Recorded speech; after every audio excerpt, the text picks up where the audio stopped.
मनुष्य के कर्मों का हिसाब कब और कैसे होता है? आंखें खोलकर देखें और बुद्धि खोलकर गंभीरता पूर्वक विचार करें कि सुअर, कुत्ते, गधे, सांप, बिच्छू, भेड़िए, हाथी, बंदर, मछली इत्यादि तरह तरह के प्राणी किसने बनाए और क्यों बनाए? यह ईश्वर ने ही उन दुष्टों को दंड दिया है जो लोग चोरी, डकैती, लूटमार, आतंकवाद आदि पाप कर्म करते हैं।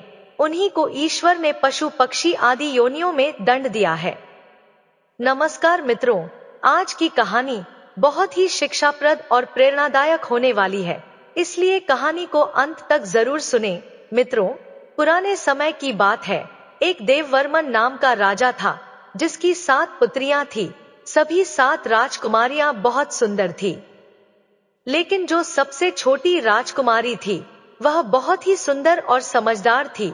उस राजकुमारी का नाम उर्वशी था, जो अपनी सभी बहनों में सबसे ज्यादा समझदार थी। राजा देववर्मन की पहली पत्नी की मृत्यु हो गई थी। माता की मृत्यु के समय 7 पुत्रियां बहुत छोटी थी। उसके बाद इन 7 राजकुमारियों के पालन पोषण की जिम्मेदारी राजा पर आ गई थी। राजा अपनी बेटियों को बहुत प्यार करता था। राजा उन सभी राजकुमारियों की बहुत अच्छे से देखभाल करता था। उन्हें माता और पिता दोनों का प्यार देता था। वे चाहते थे कि राजकुमारियों को ऐसा ना लगे कि उनकी मां नहीं है।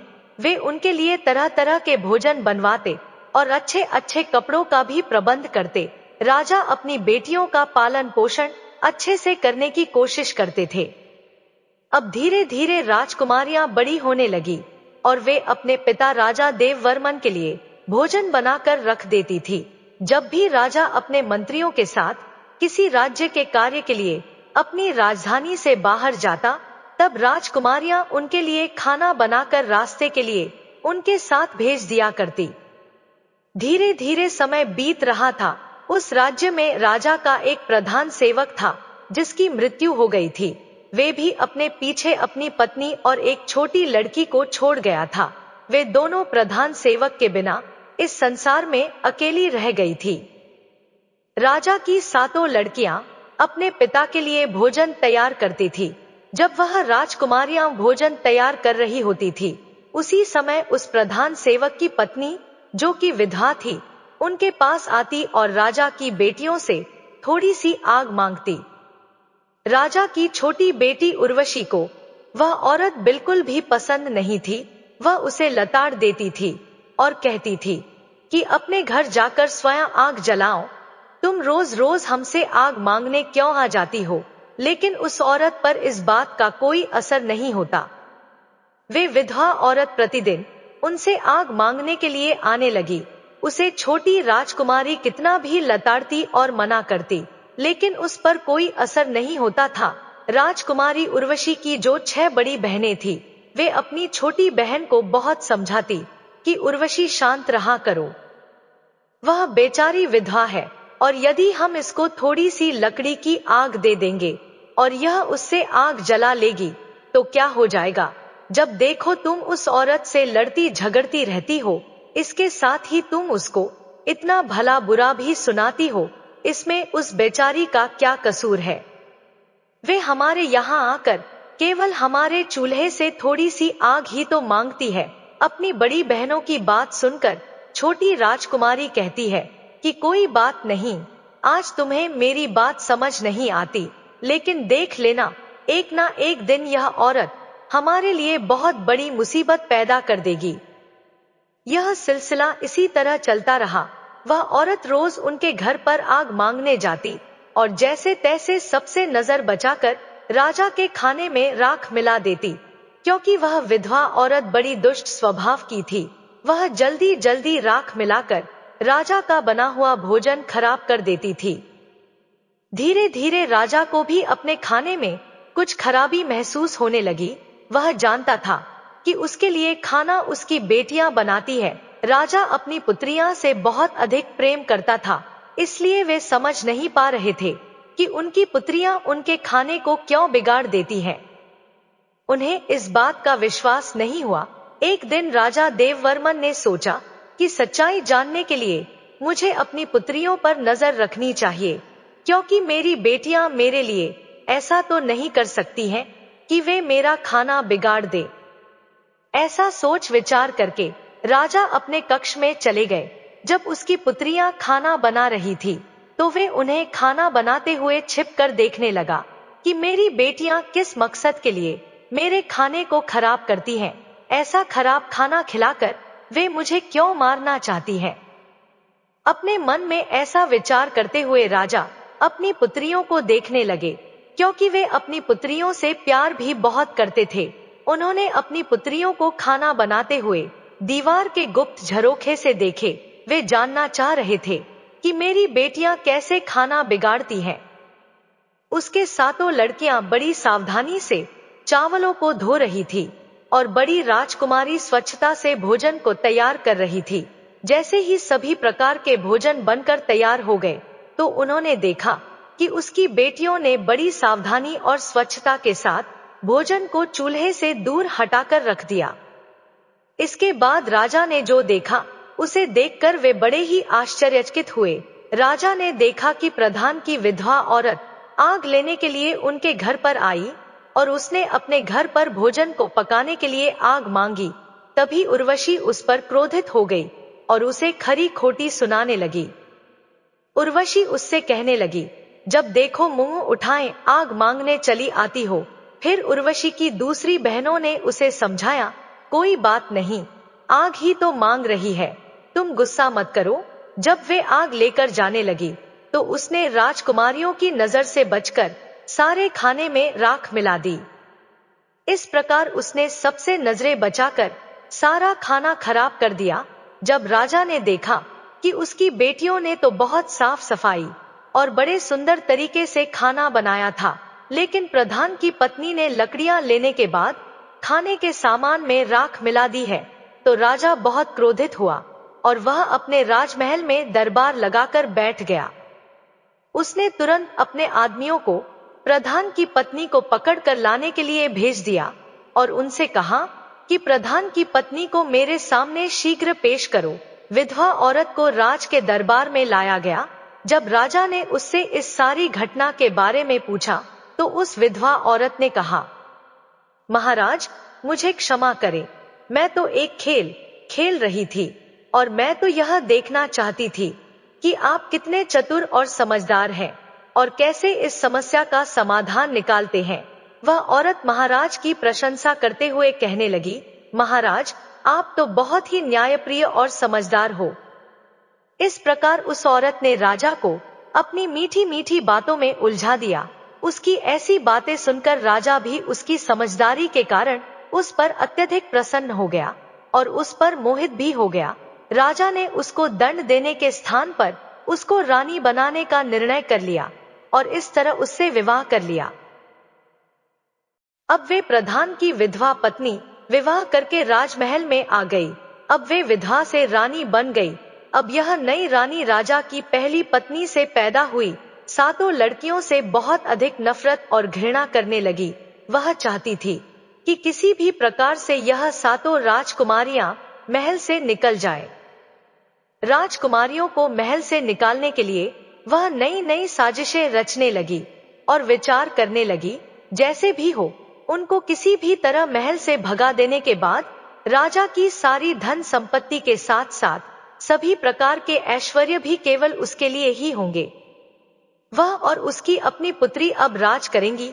वह चाहती थी कि उसकी अपनी पुत्री राजमहल में राजकुमारी बनकर रहे, उसकी अपनी पुत्री को ज्यादा सम्मान मिले। लेकिन राजा अपनी पुत्रियां को भी बहुत प्यार करता था। उसको अपनी पुत्रियों के प्रति बहुत ही करुणा और दया थी। राजा अपनी पुत्रियां को बिल्कुल भी दुख में नहीं देख सकता था। दूसरी ओर नई रानी हर प्रकार से राजा की पुत्रियों को दुखी करना चाहती थी। वह उन्हें पूरा दिन कार्यों में लगाए रखती थी। धीरे धीरे अब वे राजा की सातों पुत्रियों को खाने के लिए भरपेट खाना भी नहीं देती थी। वह उनको खाने के लिए बहुत ही कम खाना देती थी और धीरे धीरे वह उनकी दूसरी जरूरतों और सुख सुविधाओं को भी कम करती जा रही थी। इस तरह सातों बहनों पर हर प्रकार से दुखों का पहाड़ टूट पड़ा। इसके विपरीत जो प्रधान की पत्नी थी, जो अब रानी बन गई थी, उसे और उसकी छोटी पुत्री को हर प्रकार की सुख सुविधा दी जाने लगी। वह राजकुमारियों की तरह महल में रहने लगी। महल में रानी अपनी बेटी को राजकुमारी बनाकर रखती और उसे एक राजकुमारी की तरह से ही जीवन जीने के लिए प्रोत्साहित करती। रानी अपनी पुत्री के लिए अच्छे अच्छे भोजन तैयार करवाती, अच्छे अच्छे कपड़े पहनाती और उसके लिए अच्छी अच्छी चीजों का संग्रह करती। उसने राजा की पहली पत्नी से, जो 7 राजकुमारियां थी, उन सभी को सभी प्रकार के सुखों से वंचित कर दिया। सभी बहनें बहुत दुखी और उदास रहती। एक दिन बहुत अधिक परेशान होने के कारण वे 7 बहनें महल के बाहर जाकर अपनी माँ की समाधि पर जाकर रोने लगी। वहां जाकर वे अपनी माँ से इस प्रकार से कहने लगी, माँ, क्या तुम अपनी बेसहारा, लाचार, बेबस पुत्रियों को नहीं देख सकती हो? हम सब कितनी अधिक दुखी हैं। सौतेली माँ हम पर कितने जुल्म ढा रही हैं। हम भूख प्यास से तड़प रहे हैं। माँ, अब हम क्या करें? धीरे धीरे यहाँ उनका रोज का काम हो गया। दिन में जब भी वह दुखी होती, वह अपनी माँ की समाधि पर चली जाती और रोते हुए अपनी माँ से अपना दुख कहती। एक दिन जब वह सभी अपनी माँ की कब्र पर बैठी हुई रो रही थी और सिसकियां भर रही थी, तभी उन्होंने देखा कि उनकी माँ की समाधि पर एक बहुत ही सुंदर अनार का पेड़ उत्पन्न हो गया। जल्दी ही वे पेड़ पूरी तरह से ताजे, सुंदर और स्वादिष्ट फलों से लग गया। अब वे सभी 7 बहनें उन फलों को खाकर अपनी भूख को शांत करने लगी। हर रोज जब उनकी सौतेली माँ उनको खाने के लिए पर्याप्त भोजन नहीं देती थी, तो वे सब अपनी माँ की समाधि पर आकर इस तरह से अनार के फलों को खाकर अपनी भूख को शांत करने लगी। आगे चलकर उन सब बहनों ने अपनी सौतेली माँ के द्वारा दिया जाने वाला घटिया भोजन खाना बंद कर दिया और केवल अनार के फलों को खाकर ही जीवित रहने लगी। क्योंकि वे अनार का वृक्ष एक अद्भुत पेड़ था, उस पेड़ से फलों को जितना अधिक तोड़ा जाता, अगले दिन उसे अधिक पके और सुंदर स्वादिष्ट फल लग जाते, जो इन सब बहनों के भोजन के लिए पर्याप्त होते। उन 7 बहनों की सौतेली माँ अब यह सोचने लगी कि यह 7 भोजन भी नहीं करती है और मैं भी इन 7 बहनों को खाने के लिए कुछ भी नहीं देती हूँ। मैं इन्हें इतना दुखी करती हूँ, फिर भी यहाँ सभी इतनी सुंदर और स्वस्थ कैसे दिखाई दे रही है? इनमें से कोई बीमार भी नहीं लग रही। इनका आकर्षण भी दिन पर दिन बढ़ता जा रहा है। यह सब कैसे हो रहा है? जबकि अपनी बेटी को मैं इतना कुछ अच्छा अच्छा खिलाती हूँ, तब भी वह इनके आगे फीकी लगती है। इस तरह से अब 7 राजकुमारियां अपनी माँ की समाधि पर जाती, सुंदर स्वादिष्ट अनार के पके फलों को खाती और अपनी माँ को इसके लिए धन्यवाद करती। जब उनकी सौतेली माँ से रहा नहीं गया, तो उसने इसका रहस्य जानने की सोची और एक दिन उनकी सौतेली माँ ने अपनी बेटी को उनका पीछा करने के लिए कहा। उनकी सौतेली माँ की बेटी उनका पीछा करते हुए उस समाधि के पास पहुंच गई और उसने देखा कि 7 की 7 बहनें अनार के पके हुए फलों को इकट्ठा कर रही है। अब उर्वशी ने उसे देख लिया और उसे देखकर उर्वशी ने अपनी दूसरी बहनों से कहा कि तुम सब क्या देख रही हो? यह लड़की हम सबका पीछा कर रही है, हम सबको देख रही है।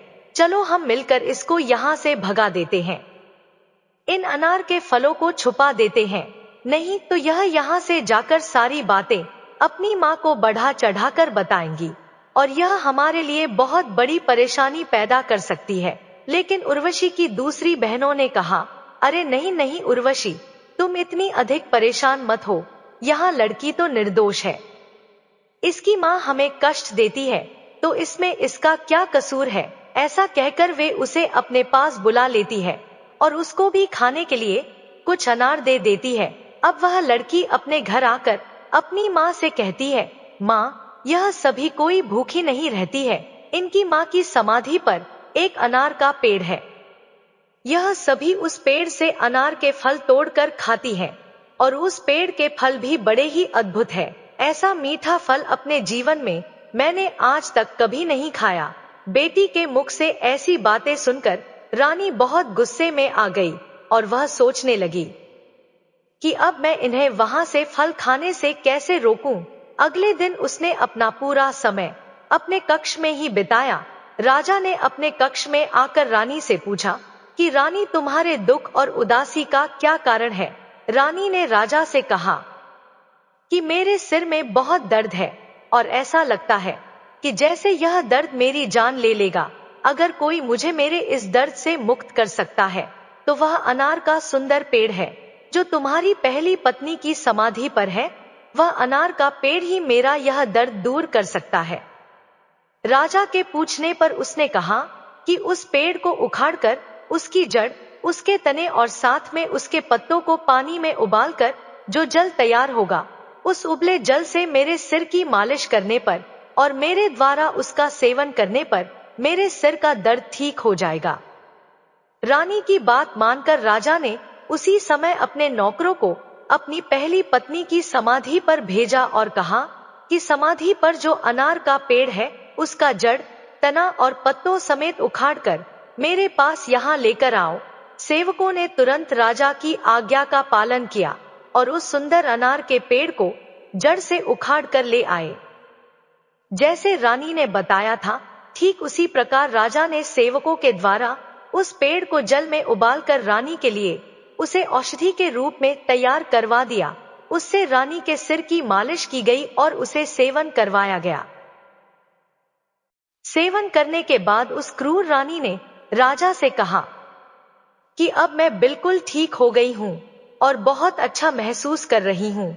जब अगले दिन सातों बहनें अपनी माँ की समाधि पर गई तो उन्होंने देखा कि वहां समाधि पर से अनार का सुंदर पेड़ गायब हो चुका है। यह देखकर वह सभी परेशान हो गई और उन्होंने बहुत दुखी होकर रोना शुरू कर दिया। वे सोचने लगी कि अब वहां माँ की समाधि पर अनार का पेड़ भी नहीं है।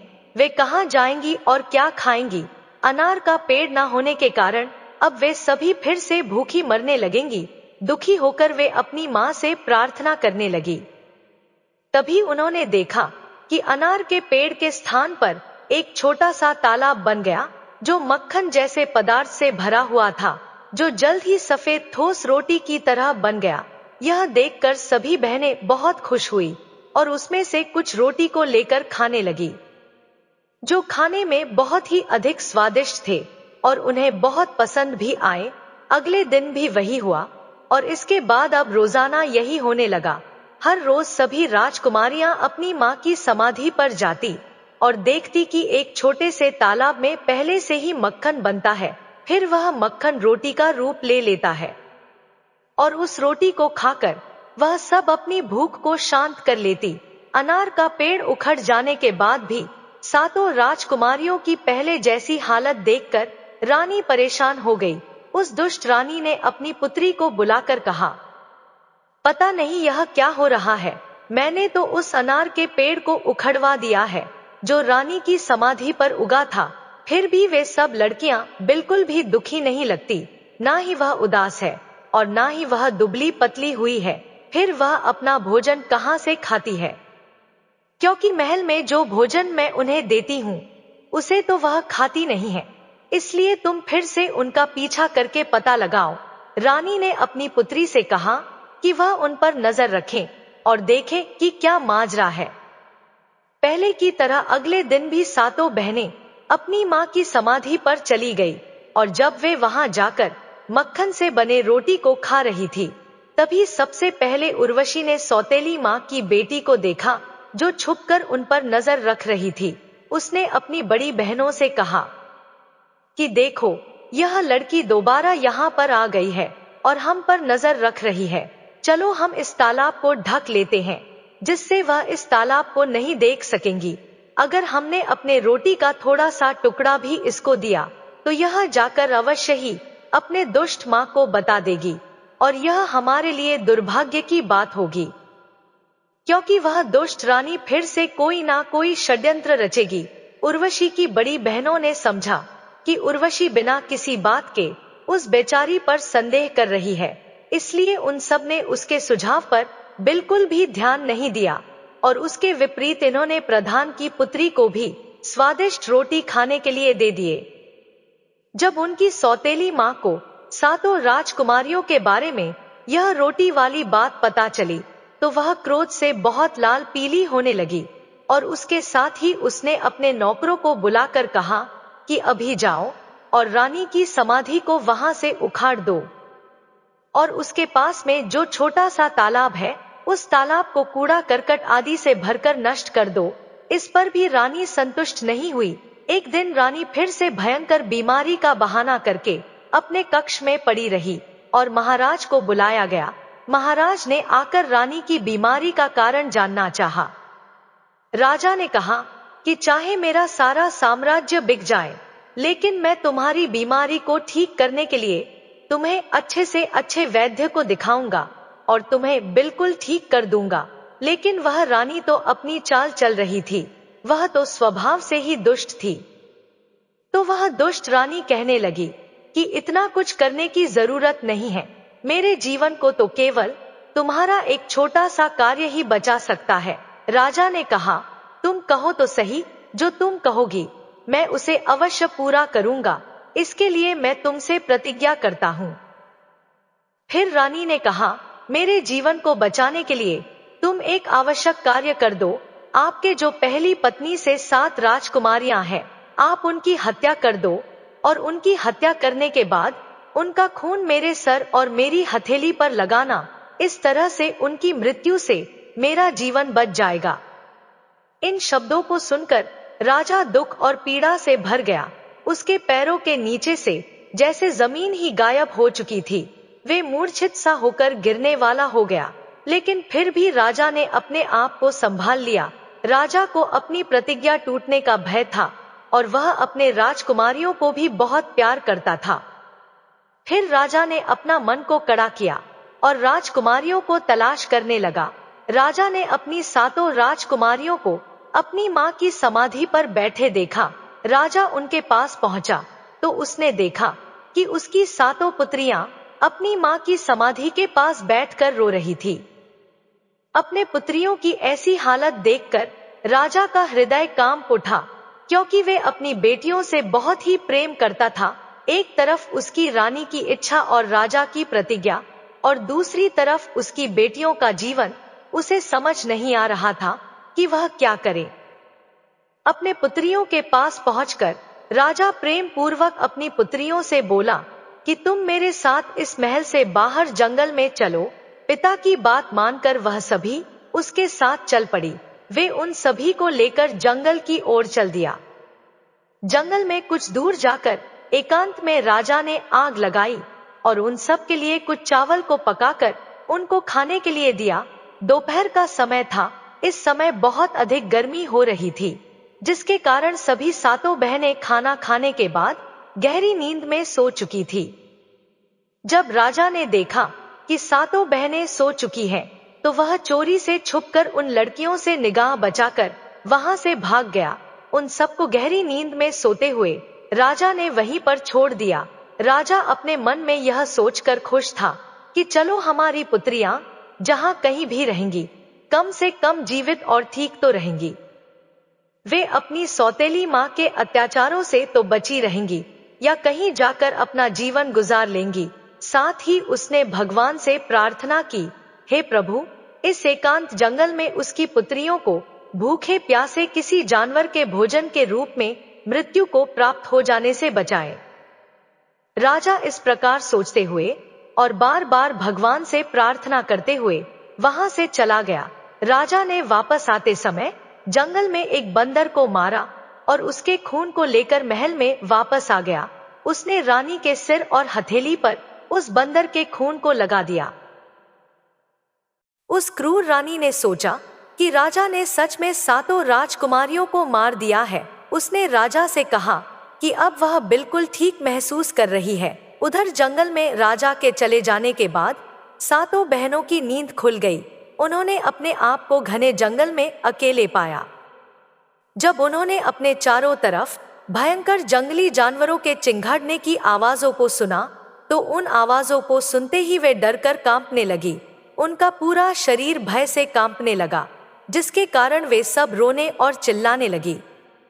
अपने आप को वहां अकेला पाकर वह अपनी पूरी शक्ति लगाकर अपने पिताजी को पुकारने लगी।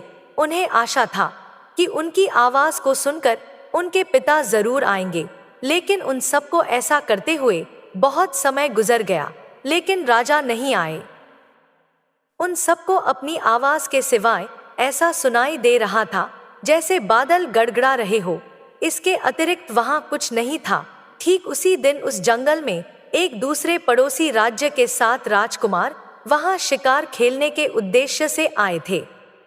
जब वे सब अपने राज्य के लिए प्रस्थान कर रहे थे, तब उन राजकुमारों में से सबसे छोटे राजकुमार ने अपने भाइयों को रोकते हुए कहा कि भाई, जंगल में जरूर कोई फंसा हुआ है और हम सबको उनकी सहायता करने के लिए चलना चाहिए। शायद वे किसी को पुकार रहे हैं। अब सब लोग यहीं ठहर जाओ।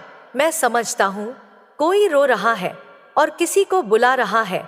क्या तुम सब इस आवाज को नहीं सुन रहे? चलो उस दिशा में चलते हैं जहां से यह आवाज आ रही है और तलाश करते हैं कि यह कौन है। इस तरह से छोटे राजकुमार ने अपने 6 भाइयों को बताया। तो 7 राजकुमारों ने जंगल को चीरते हुए अपने घोड़ों को उसी दिशा में दौड़ा दिया जिस दिशा से वह रोने की आवाज आ रही थी। कुछ ही समय में वे 7 राजकुमार जंगल में उस जगह पर पहुंच गए जहां पर वे 7 बहनें विलाप करते हुए रो रही थी। उन सबको इस तरह से विलाप करते हुए देखकर राजकुमारों को दया आ गई। सबसे बड़ा राजकुमार बहुत अधिक आश्चर्यचकित हुआ और उसने बड़ी व्याकुलता से उनसे पूछा कि तुम सब यहाँ पर कैसे फंस गई हो और तुम कौन हो? उन राजकुमारियों ने अपनी सारी कहानी उन 7 भाइयों को सुना दी। तब 7 राजकुमारों ने यह निश्चय किया कि भगवान की कृपा से यह 7 राजकुमारियां हमें मिली है। इनको हमें अपने साथ अपने राज्य में ले जाना चाहिए और इनके साथ विवाह करके इन्हें अपने साथ ही रखना चाहिए। इस तरह से सबसे बड़े राजकुमार ने सबसे बड़ी राजकुमारी से विवाह किया, दूसरे ने दूसरी राजकुमारी से। इस तरह से 7 राजकुमारों ने विवाह कर लिया। सबसे छोटे राजकुमार ने राजकुमारी उर्वशी से विवाह कर लिया, जो कि सबसे अधिक बुद्धिमान और सुंदर थी। 7 राजकुमारों की शादी 7 राजकुमारियों से हो गई। विवाह करने के बाद 7 राजकुमार अपने राज्य में वापस लौट आए। उनके वापस आने पर पूरे राज्य की प्रजा में खुशी की लहर दौड़ गई। करीब 1 साल बाद उर्वशी, जो सबसे छोटी राजकुमारी थी, उसको एक बेटा हुआ। बेटा होने पर परिवार के सब लोग खुश थे। उन्हें ऐसा लगता था कि लड़के का एक पिता नहीं बल्कि 7 पिता है और 7 माताएं हैं। वे सब उसे बहुत प्यार करते थे और सब मिलकर अपने बच्चे की तरह उसका पालन पोषण करते थे। इस तरह से धीरे धीरे समय बीतने लगा। वे बहुत खुश थे। इस तरह धीरे धीरे उर्वशी का बेटा 2 साल का हो गया। एक दिन 7वें राजकुमार ने अपने भाइयों से कहा कि शिकार खेलने का मन है, मैं शिकार पर जाना चाहता हूँ। उसने अपनी पत्नी उर्वशी से भी कहा कि मैं शिकार पर जाना चाहता हूँ। उर्वशी और अपने भाइयों से आज्ञा लेकर वह शिकार पर निकल गया, लेकिन कई दिन बीत जाने के बाद भी वह वापस नहीं आया और दिन पर दिन बीतते गए, लेकिन राजकुमार नहीं आया। यह कोई नहीं जान सका कि वह कहाँ चला गया और वापस क्यों नहीं आया। यह जानकर राजकुमारियों को बहुत दुख हुआ। जब उनके पति कहने लगे कि हम भी वहां जाएंगे और उसे ढूंढ कर लाएंगे, उसके भाइयों ने कहा कि वे अपने भाई को जंगल में जाकर देखेंगे कि उसके साथ क्या हुआ और वह कहाँ चला गया है। वे सभी 6 राजकुमार छोटे राजकुमार की तलाश में राजमहल से निकल पड़े, लेकिन वे 6 भाई भी वापस नहीं आए। यह जानकर 7 राजकुमारियों को बड़ा दुख हुआ। जब उनके पति वापस नहीं आए तो उनके मन में विचार आने लगे कि उनके पतियों को किसी ने जंगल में मार दिया या उनके साथ कुछ गलत हुआ है। धीरे धीरे कुछ और दिन बीत गए, लेकिन 7 भाइयों में से कोई भी वापस नहीं आया। एक दिन उर्वशी अपने पुत्र को पालने में झूला रही थी और सभी बहनें नीचे के कमरे में काम कर रही थी। ठीक उसी समय कोई महल के दरवाजे पर आया जिसने काला लबादा पहन रखा था। वह स्वयं को एक साधु बता रहा था और वह भिक्षा मांगने के लिए आया है। नौकरों ने कहा कि तुम महल के अंदर भिक्षा मांगने के लिए नहीं जा सकते। राजा के सभी पुत्र इस समय बाहर गए हुए हैं। हम सबको लगता है कि वे सब मर गए हैं और उनकी विधवाओं को तुम्हारे भिक्षा मांगने से परेशानी हो सकती है, इसलिए तुम अंदर मत जाओ। द्वारपाल ने उसे खूब रोकने की कोशिश की, लेकिन उस आदमी ने कहा कि मैं एक साधु हूँ और साधु को भोजन खिलाना और साधु को भिक्षा देना कोई गलत काम नहीं है। लेकिन वास्तव में वह कोई साधु नहीं था, वह तो एक जादूगर था जिसका नाम कालका था। जादूगर कालका ऐसे ही महल में घुस रहा था और उसने वहां पर बहुत सी सुंदर वस्तुओं को देखा। अंत में वह उस कमरे में पहुंचा जहां राजकुमारी उर्वशी अपने छोटे से बेटे को पालने में झुलाते हुए उसको लोरी सुना रही थी। उसको देखते ही जादूगर कालका ने सोचा कि इतनी अधिक सुंदर औरत जो स्वर्ग की किसी अप्सरा की तरह है, आज तक उसने अपने जीवन में कभी नहीं देखा। राजकुमारी उर्वशी को देखकर वह जादूगर उस पर अत्यधिक मोहित हो गया और सीधा उसके पास चला गया। उसके पास जाकर उसने उर्वशी से कहा कि मैं तुमको पसंद करता हूँ, तुम मेरे साथ मेरे घर चलो, मैं तुमसे विवाह करना चाहता हूँ। राजकुमारी उर्वशी अपने कमरे में इस प्रकार एक अनजान व्यक्ति को देखकर हैरान थी। ऊपर से वह व्यक्ति उससे इस प्रकार विवाह करने की बात कर रहा था। राजकुमारी उर्वशी ने कहा, मैं शादीशुदा हूँ, मेरा पति है। मुझे डर है कि उसकी मृत्यु हो चुकी है, फिर भी मेरा यह छोटा सा बेटा है जिसके लिए मैं निश्चित रूप से यहीं रहूंगी और इसका पालन पोषण करूंगी। दुनिया में जीने के लिए मुझे पति के अलावा मुझे अपने बेटे के सहारे की जरूरत है जो मेरे पास है। जो उस जादूगर ने उसे बहुत से लोभ प्रलोभन दिए, लेकिन राजकुमारी उर्वशी जादूगर की बातों में नहीं आई और उसने कहा कि मैं इसके पिता को तलाश करूंगी, इसका पिता जरूर मिलेगा। लेकिन वह जादूगर ना सुनने का आदी नहीं था। उसे बड़ा गुस्सा आया कि यह राजकुमारी मेरे साथ विवाह करने के लिए राजी नहीं हो रही है। तो उसने उस राजकुमारी उर्वशी को बहुत बार समझाने की कोशिश की, लेकिन उर्वशी ने क्रोधित होकर कालका जादूगर को वहां से जाने के लिए कह दिया। जादूगर कालका राजकुमारी उर्वशी पर बहुत क्रोधित हो गया और उसने उर्वशी को अपने जादू के बल पर एक छोटे से काले कुत्ते में बदल दिया। जादूगर कालका ने कहा कि तू अपनी इच्छा से मेरे साथ नहीं चलेगी, तो मेरी इच्छा से, मेरी शक्ति से मेरे साथ चलेगी।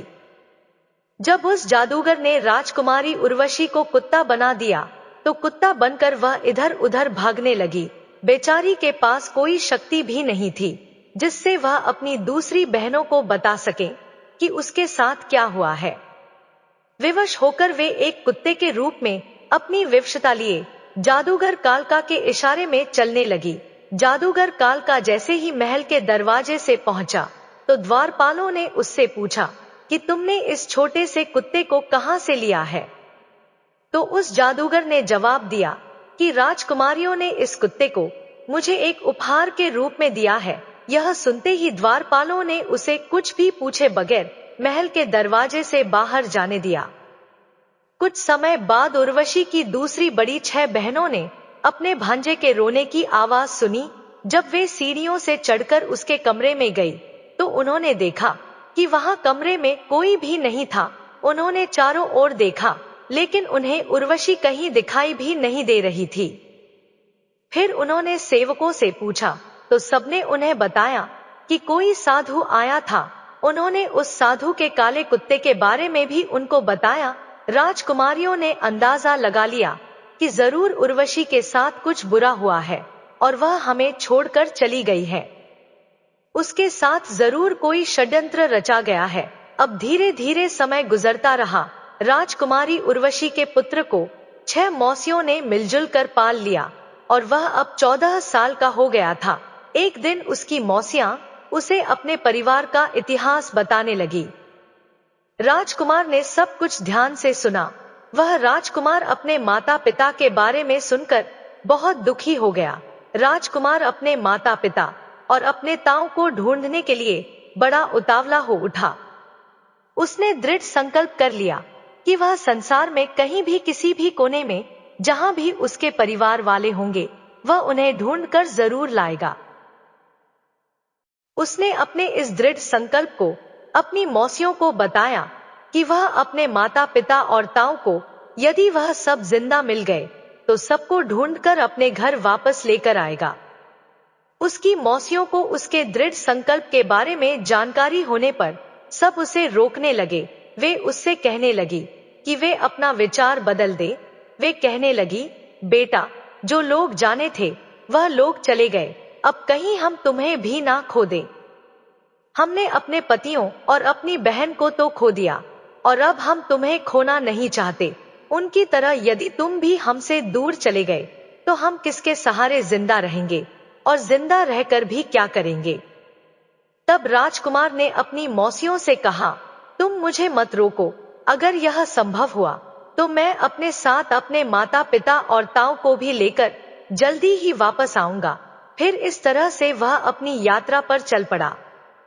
लेकिन कई महीनों तक वह कुछ भी नहीं समझ सका कि किस प्रकार वह अपने सगे संबंधियों को तलाश करे, और अंत में जब उसने हजारों किलोमीटर की थकाने वाली यात्रा को पूरा किया, तब तक वह लगभग पूरी तरह से निराश हो चुका था। उसको अपने माता पिता और ताऊ के बारे में किसी प्रकार की कोई भी सूचना प्राप्त नहीं हुई थी। इसी बीच में एक ऐसे देश में पहुंच गया जो पूरी तरह से पत्थरों का देश था। वहां पर बड़ी बड़ी चट्टानें, पेड़, इसके अतिरिक्त एक बहुत ही बड़ी और ऊंची पत्थर की कठोर इमारत थी, जिसके एक किनारे पर एक छोटा सा मकान बना था, जिसमें एक माली रहता था। जब वह उस इमारत को देख रहा था, तभी माली की पत्नी ने उसको देख लिया और भागकर उस घर से बाहर आ गई और कहने लगी, अरे बच्चे, तुम कौन हो और तुमने इस खतरनाक स्थान पर आने की हिम्मत कैसे की। उस लड़के ने कहा कि मैं एक राजा का बेटा हूं, मैं यहाँ अपने माता पिता और अपने ताऊ को ढूंढने आया हूं। मेरी माँ को एक दुष्ट जादूगर डरा धमकाकर कुत्ता बनाकर अपने साथ ले गया है।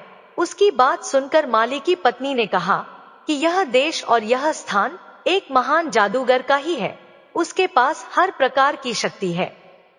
जो भी व्यक्ति उसकी आज्ञा का उल्लंघन करता है या उसका अपमान करता है, उसको वह अपनी जादू की शक्ति से पत्थर या पेड़ बना देता है। तुम यहाँ पर जो सभी प्रकार के पेड़ और पत्थर देख रहे हो, यह सब कभी जीवित प्राणी थे। इन सबको हमारे मालिक जादूगर ने अपनी शक्ति से इस रूप में बना दिया है। कुछ समय पहले एक राजा यहाँ आया था, उसके कुछ समय बाद उसके 6 भाई भी यहाँ पर आए थे। जादूगर ने उन सबको पत्थर और पेड़ में बदल दिया। केवल यही लोग दुर्भाग्यशाली लोग नहीं थे, इनके अतिरिक्त एक बहुत सुंदर रानी उर्वशी को उसने इस बड़ी इमारत में कैद करके रखा है, जिसको जादूगर ने पिछले 12 सालों से कैद करके रखा है। जादूगर उससे विवाह करना चाहता है, लेकिन वह जादूगर से नफरत करती है। माली की पत्नी की बातें सुनकर छोटे राजकुमार ने विचार किया, अवश्य ही यह सब मेरे माता पिता और मेरे ताऊ ही है। आखिरकार अंत में मैंने उन सबको खोज ही लिया, जिसके लिए मैं इतने समय से भटक रहा था। इसके बाद उसने अपनी कहानी उस माली की पत्नी को बताई और उससे प्रार्थना की कि वह उसकी सहायता करे। उसने उस माली की पत्नी से कहा कि वे उसे उन बेकसूर और लाचार लोगों के बारे में और अधिक जानकारी दे। उसने माली की पत्नी से विनती की कि वह उन बेकसूर लोगों को उस जादूगर से बचाने में उसकी मदद करे। माली की पत्नी ने उसकी बात सुनकर और बेकसूर और लाचार लोगों के बारे में सोचकर उसका साथ देने के लिए उससे वादा कर दिया। उसने सोचा कि हो सकता है कि इसकी मदद करके हम भी इस जादूगर से बच जाएं। क्योंकि वह भी उनके जुल्मों के शिकार थे, इसलिए उसने उस लड़के का साथ देने के लिए हामी भर ली। अब इस तरह से दोनों आपस में मित्र बन गए और माली की पत्नी ने उसको अपना रूप बदलने के लिए कहा। उसने समझाया कि तुम अपना रूप बदल लो, कहीं जादूगर ने तुमको देख लिया तो वह तुम्हें भी पत्थर में बदल देगा। राजकुमार तैयार हो गया और माली की पत्नी ने उस राजकुमार को अपनी एक साड़ी पहना दी और उसे बता दिया कि आज से तुम सबकी नजरों में मेरी पुत्री हो। उसके थोड़े समय बाद ही एक दिन जैसे ही जादूगर कालका अपने सुंदर बगीचे में घूम रहा था, तभी वहां एक छोटी लड़की को देखकर उस जादूगर ने माली की पत्नी को अपने पास बुलाया और उससे पूछा, वह लड़की कौन है? तो माली की पत्नी ने कहा कि वे उसकी पुत्री है। इस तरह से जादूगर और राजकुमार की पहली मुलाकात हुई। राजकुमार एक लड़की के भेष में जादूगर से अपनी पहचान छुपाकर मिलता है और जादूगर उसको देखकर उससे कहता है कि तुम बहुत ही सुंदर हो। कल तुम वहां बड़ी इमारत में रहने वाली सुंदर औरत के लिए मेरा पहला उपहार लेकर जाओगी। जादूगर की बात सुनकर छोटा राजकुमार बहुत खुश हो गया कि कल वह अपनी मां के लिए कोई उपहार लेकर जाएगा। जादूगर से मिलने के बाद वह तुरंत माली की पत्नी के पास गया और इस बारे में उसने उसको बताया और विचार विमर्श करने के बाद उसने निश्चय किया कि वह इसी भेष में रहेगा, क्योंकि इस भेष में उसको कोई पहचान नहीं सकता। उसने निर्णय लिया कि उचित अवसर आने पर वह अपनी मां को छुड़ा लेगा। जब उर्वशी की शादी राजकुमार के साथ हुई थी, तो राजकुमार ने उसको एक छोटी सी अंगूठी दी थी जिस पर उसका नाम लिखा हुआ था। उस अंगूठी को उर्वशी ने तब अपने पुत्र की उंगली में पहना दिया था, जब उसका पुत्र बहुत छोटा सा बच्चा था। जब उसका पुत्र समय के साथ बड़ा हुआ, तो उसकी मौसियों ने उस अंगूठी का आकार राजकुमार की उंगली के आकार का बनवाकर उसकी उंगली में पहना दिया। इस तरह से वह अंगूठी उस राजकुमार ने अपनी उंगली में अभी भी पहन रखी थी।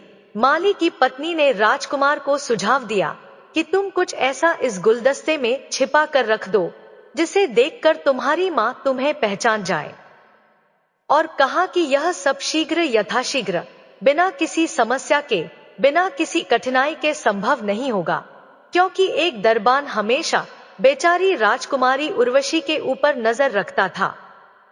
कैद में होने के कारण उसकी हर समय सख्ती से निगरानी रखी जाती थी।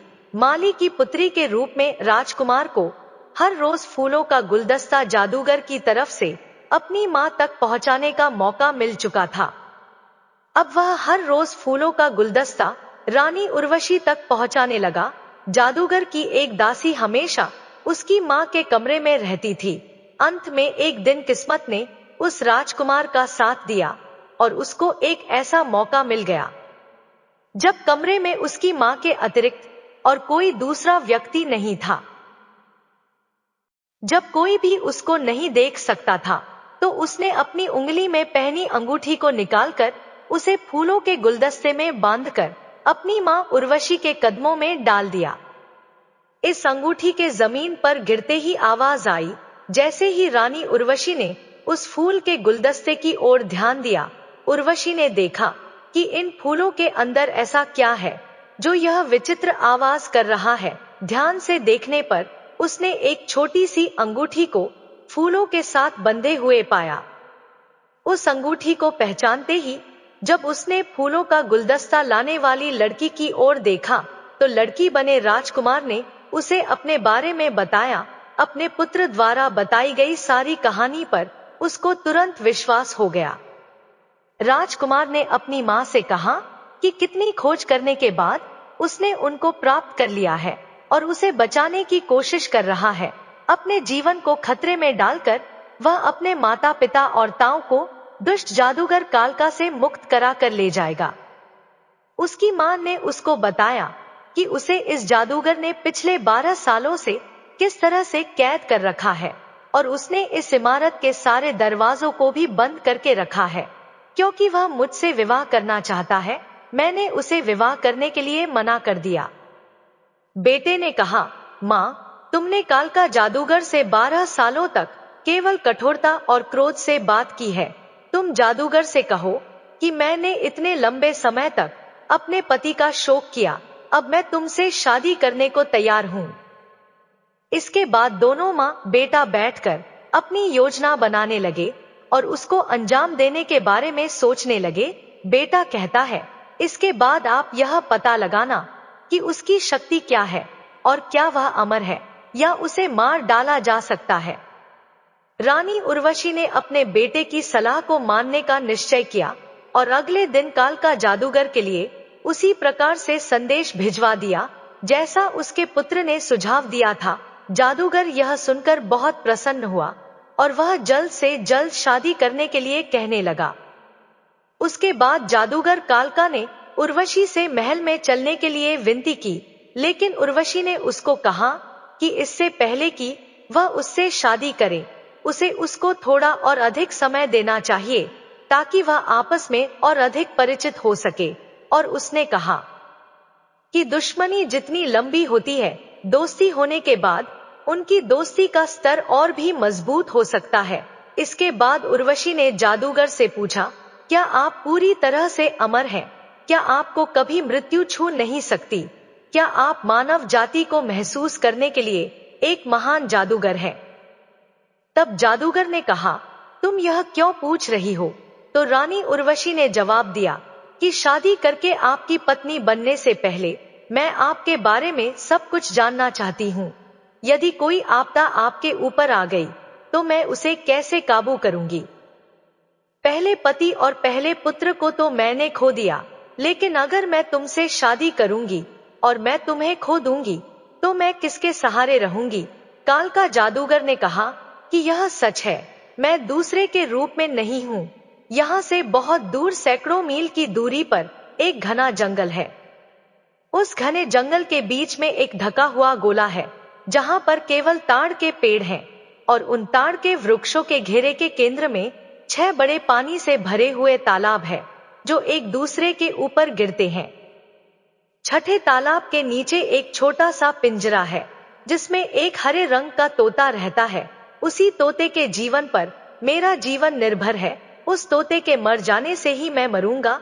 जादूगर ने कहा, हालांकि यह काम असंभव है। तोते को किसी प्रकार से चोट नहीं पहुंचाई जा सकती। उस तोते को सुरक्षित बनाए रखने के लिए मैंने वहां पर बहुत बड़े बड़े जिनों को नियुक्त कर दिया है। जो भी उस जगह के आसपास नजर आएगा उसे तुरंत मार दिया जाएगा। उर्वशी की जो बातें उस दुष्ट जादूगर से हुई थी, वह सब बातें उसने अपने पुत्र को बता दी, लेकिन बेटे की जान को खतरे में पड़ता देखकर रानी ने उसे तोते को पाने का विचार छोड़ने के लिए कहा। जादूगर के डर से उर्वशी को अपने पुत्र को वहां जाने से मना करना पड़ा। अपनी मां के डर को समझने के बावजूद राजकुमार ने जवाब दिया, मां, जब तक मैं उस तोते को पकड़कर नहीं लाता तब तक मेरे पिता और मेरे ताऊ उस दुष्ट जादूगर की कैद से मुक्त नहीं हो सकते। डरो मत, मैं जल्दी वापस आऊंगा। इस बीच आप जादूगर से अच्छे से बातें करना, हंस कर बोलना। तुम उसके साथ अपने विवाह पर बातचीत चालू रख सकती हो। राजकुमार अपनी मां को जल्दी ही वापस आने का वचन देकर तोते की तलाश में निकल पड़ा। थकाने वाली सैकड़ों मील की लंबी यात्रा के बाद आखिर में राजकुमार एक बहुत बड़े और घने जंगल में पहुंच गया। जब वह पहुंचा तब तक लंबे समय में लगातार चलते रहने के कारण वह बुरी तरह से थक चुका था। वहां जंगल में वह एक बड़े छायादार पेड़ के नीचे आराम करने लगा और कुछ ही समय में ठंडी हवा चलने के कारण उसको नींद आ गई। थोड़ी देर के बाद कुछ शोर होने के कारण उसकी आंख खुल गई। उसने इधर उधर देखा तो उसकी निगाह एक विशाल सांप पर पड़ी जो उस पेड़ पर चढ़ने का प्रयास कर रहा था जिस पेड़ के नीचे राजकुमार आराम कर रहा था। उसी पेड़ के ऊपर की शाखाओं पर एक मैना के जोड़े ने अपना घोंसला बना रखा था और उस घोंसले में मैना के 2 छोटे छोटे बच्चे बैठे हुए थे। मैना के वह बच्चे इस समय घोंसले में अकेले थे। उन्होंने अपनी तरफ बढ़ते हुए सांप को देख लिया था। सांप को बढ़ते हुए देखकर वे डर के मारे चिल्ला रहे थे। उन मैना के 2 निर्दोष बच्चों पर आने वाले खतरे को देखकर राजकुमार ने तुरंत ही अपनी तलवार निकाल ली और उस सांप के 2 टुकड़े करके उसे मार दिया। अभी कुछ ही देर हुई थी तब राजकुमार ने हवा में सरसराहट की आवाज को सुना। देखते ही देखते 2 वृद्ध मैना आकर उस घोंसले में बैठे। वे 2 वृद्ध मैना अपने बच्चों के लिए भोजन लाने के लिए शिकार पर गए थे। बच्चों के लिए लाए हुए भोजन को घोंसले में छोड़कर उन्होंने इधर उधर देखा। उन्होंने जल्दी ही मरे हुए सर्प को और उसके समीप ही तलवार पकड़कर खड़े हुए राजकुमार को भी देखा। यह सब देखकर वे दोनों वृद्ध मैना उड़कर राजकुमार के पास आ गए। उन बच्चों की मां मादा मैना ने राजकुमार से कहा, हे हमारे बच्चों के रक्षक, यह क्रूर निर्दयी सर्प पिछले कई सालों से इसी तरह मेरे निर्दोष बच्चों को खाकर अपना पेट भरता था, लेकिन आज तुमने इस सांप को मारकर मेरे बच्चों के जीवन की रक्षा की है। हमारे बच्चों के प्राण बचाने के लिए हम आपके आभारी हैं। अगर तुम्हें किसी भी प्रकार से हमारी की जरूरत पड़े तो हमें याद करना, हम तुम्हारी सेवा के लिए जरूर उपस्थित हो जाएंगे। और तुम हमारे इन दोनों बच्चों को अपने साथ ले जाओ। तुम अपने सेवक की तरह इन्हें अपने पास रखना। यह सुनकर राजकुमार बहुत अधिक खुश हो गया। उनके पूछने पर राजकुमार ने उन्हें अपनी पूरी कहानी बताई। मैना ने कहा कि इस जंगल में तुम्हारे बताए हुए स्थान को ढूंढने के लिए हम तुम्हारी मदद कर सकते हैं। इसके बाद उन दोनों मैना ने अपने पंखों को फैलाया और उस पर राजकुमार को बैठा लिया और उसे लेकर वे आकाश मार्ग से यात्रा करने लगे। वे उस राजकुमार को अपने पंखों पर बैठाकर बहुत दूर दूर तक ले गए। जब वे उसे लेकर घने जंगल में पहुंच गए तो एक स्थान पर उन्होंने गोल घेरे में उगे हुए बहुत सारे ताड़ के पेड़ कतार से खड़े हुए देखे। आकाश में अपने सर को उठाए हुए उसके माध्यम से 6 पानी से भरे तालाब भी थे। यह दिन में दोपहर का समय था, इसलिए इस समय गर्मी बहुत अधिक पड़ रही थी और चारों तरफ वृक्षों पर बैठे जिन्न, राक्षस और शैतान सभी गहरी निद्रा में सो रहे थे। वे सब अनगिनत हजारों की संख्या में थे। यह किसी भी साधारण व्यक्ति के लिए असंभव था कि कोई साधारण व्यक्ति इन असंख्य दैत्यों और राक्षसों को आमने सामने की लड़ाई में हरा दे। इस बीच मैना अपने मजबूत पंखों के साथ नीचे की तरफ उतरने लगे। जब वे जमीन से थोड़ा ही ऊपर थे तभी वे राजकुमार मैना के पंखों से नीचे जमीन पर कूद पड़ा और उन मैना के साथ मिलकर राजकुमार ने केवल एक ही प्रयास में उन सभी 6 पानी से भरे तालाब को प्रदूषित कर दिया। इसके बाद उसके अंदर से जाने वाली सीढ़ियों से होकर राजकुमार उस हरे रंग वाले तोते के पास पहुंच गया। राजकुमार ने उस तोते को कपड़े में लपेटकर अपने लबादे की जेब में डाल लिया। जैसे ही राजकुमार मैना के पंखों पर सवार होकर आकाश मार्ग से अपनी यात्रा को चल पड़ा, तब तक नीचे पेड़ों पर रहने वाले सभी जिन्ना, राक्षस और शैतान जो अभी तक सोए हुए थे, वे सभी जाग गए और सभी उनको आकाश में देखकर चिल्लाने लगे। वहां जंगल में पूरी तरह से अफरा तफरी मच गई। उन्हें यह पता लगते ही कि उनका खजाना तो गायब हो चुका है, उन सब की डरावनी चीखों से पूरा जंगल गूंज उठा। सैकड़ों मील की उड़ान भरने के बाद वह मैना वहां से बहुत दूर अपने घर पर आ गए। यह वही विशाल वृक्ष था जिस पर उनका घोंसला बना हुआ था। वहां पहुंचकर राजकुमार ने उन बूढ़ी मैना से कहा कि आप अपने इन छोटे बच्चों को वापस ले लीजिए, इन्होंने मेरे लिए बहुत अच्छा कार्य किया है। अगर मुझे कभी इनकी जरूरत पड़ी तो मैं इनको अवश्य ही बुला लूंगा और आपसे सहायता लेने में मैं कभी नहीं संकोच करूंगा। इसके बाद राजकुमार ने वहां से अपनी वापसी की यात्रा को शुरू कर दिया और वह तब तक चलता रहा जब तक कि वह एक बार फिर से उस दुष्ट जादूगर कालका के महल तक नहीं पहुंच गया। वह महल के दरवाजे के पास नीचे बगिया में बैठकर उस तोते के साथ खेलने लगा। जादूगर कालका ने उसे अपने महल की खिड़की से देखा और तुरंत भागकर उस राजकुमार के पास आया और कहा, मेरे बच्चे, तुम इस तोते को कहां से लेकर आए हो? तुम इस तोते को मुझे दे दो, इसके लिए मैं तुम्हें बहुत धन दौलत दूंगा। लेकिन राजकुमार ने जादूगर को मना कर दिया। राजकुमार ने कहा, नहीं, मैं अपने तोते को तुम्हें नहीं दे सकता, यह कई सालों से मेरा प्रिय पालतू पक्षी है। फिर जादूगर ने कहा, अगर यह तुम्हारा पुराना और मनपसंद प्रिय पालतू पक्षी है तो मैं समझ सकता हूँ, तुम इसको मुफ्त में तो दोगे नहीं। बताओ, तुम इस तोते की क्या कीमत लोगे?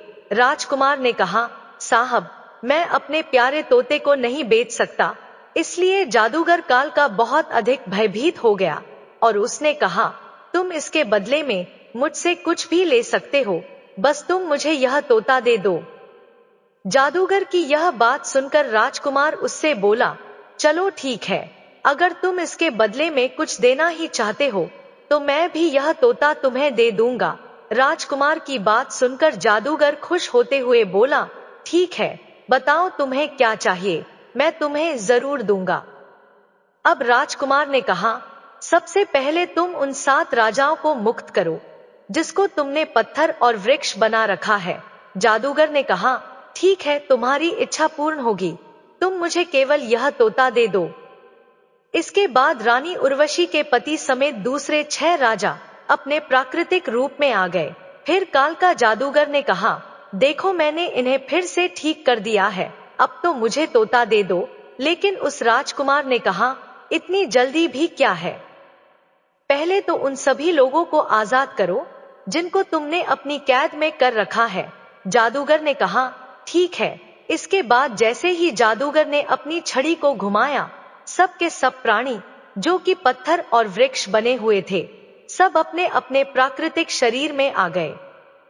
इसके बाद वे पूरा बगीचा जो कुछ समय पहले पत्थरों और वृक्षों से भरा हुआ था, चारों तरफ मानव जीवन की खुशबू से महकने लगा। वहां चारों तरफ इंसान ही इंसान नजर आने लगे जो कि सब जीवित होकर सांसें लेने लगे। राजा, पंडित, नौकर, चाकर, सेवक, सरदार, घोड़े, हाथी, सैनिक, ना जाने क्या क्या, ताकतवर पुरुष एवं सुंदर आभूषणों से सुसज्जित औरतें, सैनिकों की टुकड़ियां, सब जीवित हो गई। अब जादूगर अपने दोनों हाथ जोड़कर रोते हुए राजकुमार से विनती करने लगा कि तुम मुझे यह तोता दे दो। राजकुमार ने उस तोते को बहुत ही शक्ति से पकड़ लिया और उसके एक पंख को जोर लगाकर उसके शरीर से अलग कर दिया। इसके साथ ही जादूगर का दाहिना हाथ उसके शरीर से अलग हो गया। फिर जादूगर कालका ने अपने बाएं हाथ को फैलाकर राजकुमार से कहा, आप यह तोता मुझे दे दो। उसके बाद राजकुमार ने उस तोते के बाएं पंख को उसके शरीर से उखाड़कर कालका जादूगर की तरफ फेंक दिया, जिससे जादूगर का बायां हाथ भी उसके शरीर से उखड़कर दूर गिर पड़ा। इसके बाद भी वह चिल्लाता रहा कि मुझे मेरा तोता दे दो। काल का जादूगर अपने घुटनों पर गिर पड़ा। फिर राजकुमार ने उस तोते के पहले दाएं और फिर बाएं पैर को उखाड़कर उसके शरीर से अलग कर दिया। इसके साथ ही काल का जादूगर के दोनों पैर भी उसके शरीर से उखड़कर उसे दूर जा गिरे। जब जादूगर के शरीर का कोई अंग उसके साथ नहीं रहा तो वे अपनी आंखों को घुमाते हुए रोते हुए राजकुमार से कहने लगा कि मुझे मेरा तोता दे दो।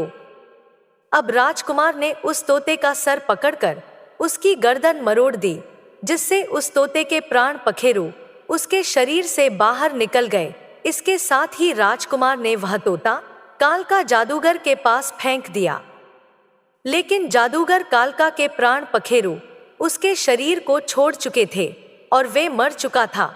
इसके बाद राजकुमार के पिता ने अपनी पत्नी उर्वशी को बड़ी इमारत से मुक्त किया और इस तरह से राजकुमार अपने सभी संबंधियों के साथ अपने देश के लिए चला गया। दूसरे सभी लोग भी अपने अपने घरों की तरफ चले गए। इस तरह से राजकुमार ने अपने माता पिता और ताऊ को उस दुष्ट जादूगर कालका की कैद से छुड़ा लिया।